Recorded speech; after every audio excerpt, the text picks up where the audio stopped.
Hey kitties, I'm Alicia, and you're watching What Happened on the Soap Season 8 with our live reaction.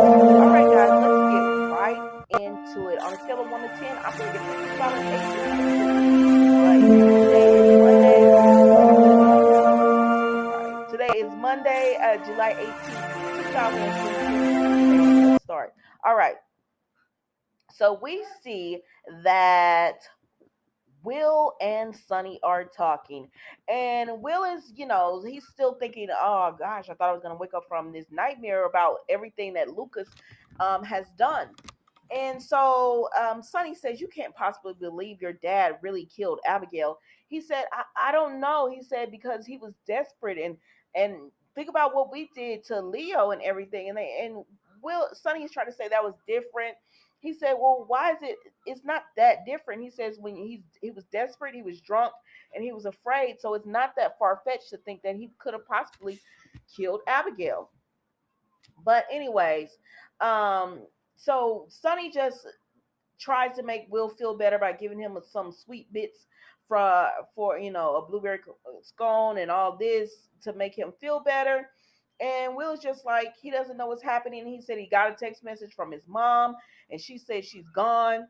And then he said he gets another text message. He said, "Oh my gosh, she's not the only one leaving." And I said, "Well, who else is leaving?"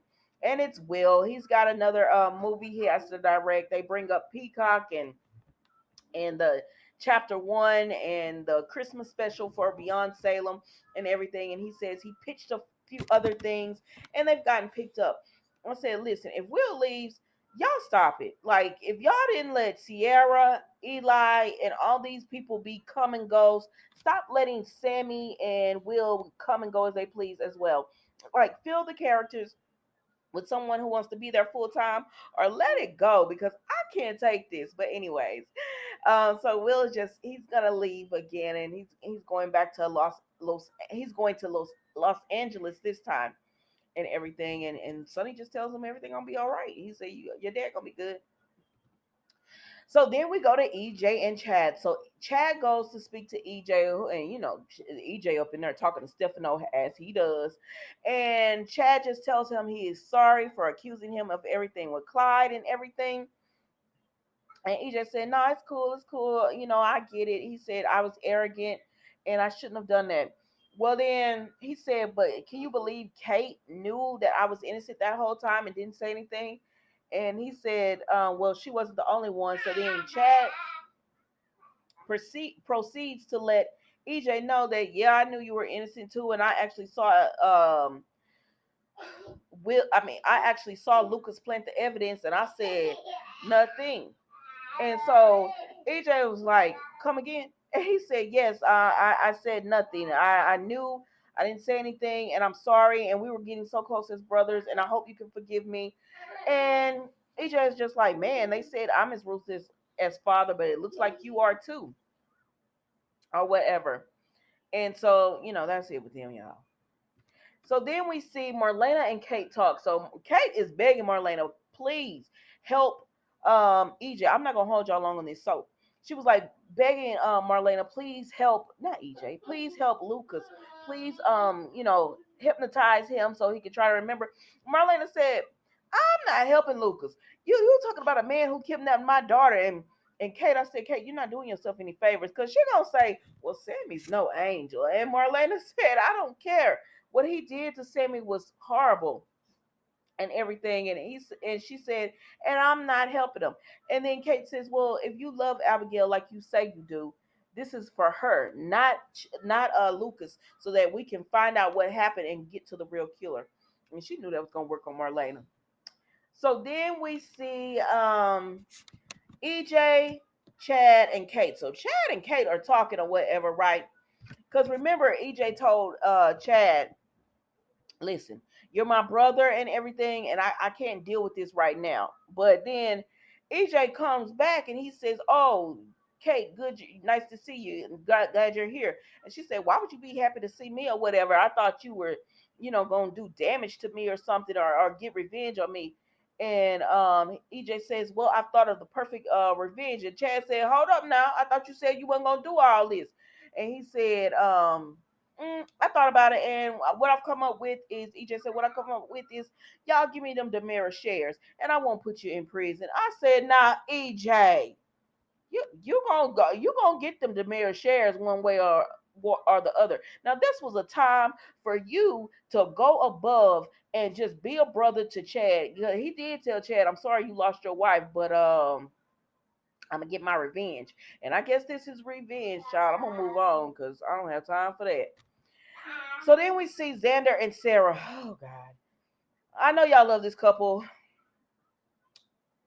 but there's nothing to their story right now. Like now that she's got her mirror. There's nothing going on between the two of them right now. It's boring to me.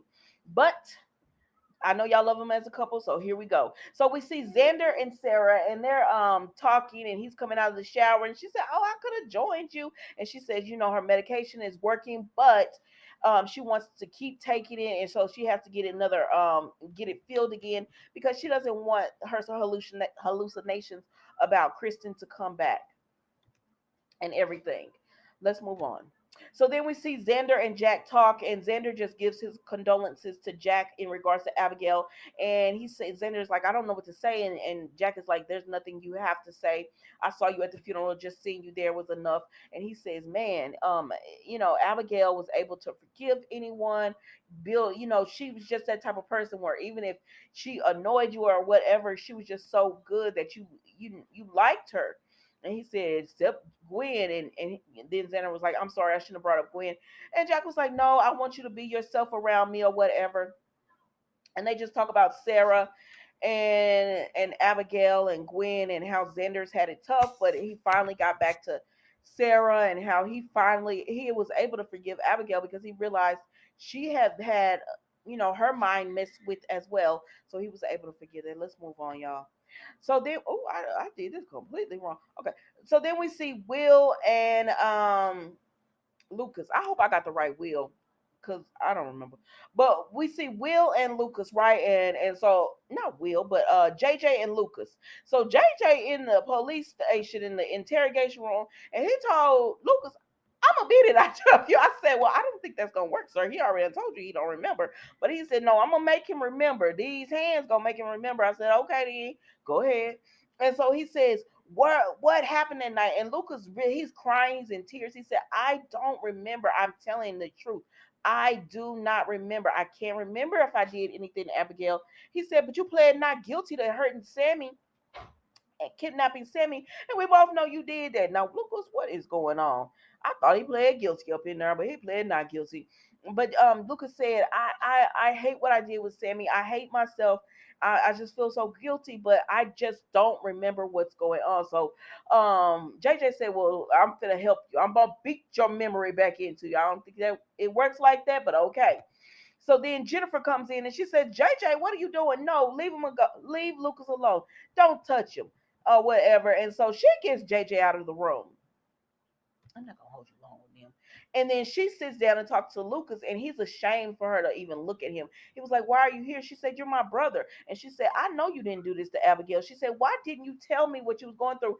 And he was like, how was I supposed to tell you? You lost your daughter and you were mourning and in grief, and I was ashamed and I was afraid to think that I might have hurt Abigail. And she said, you could have told me or whatever. I would have helped you.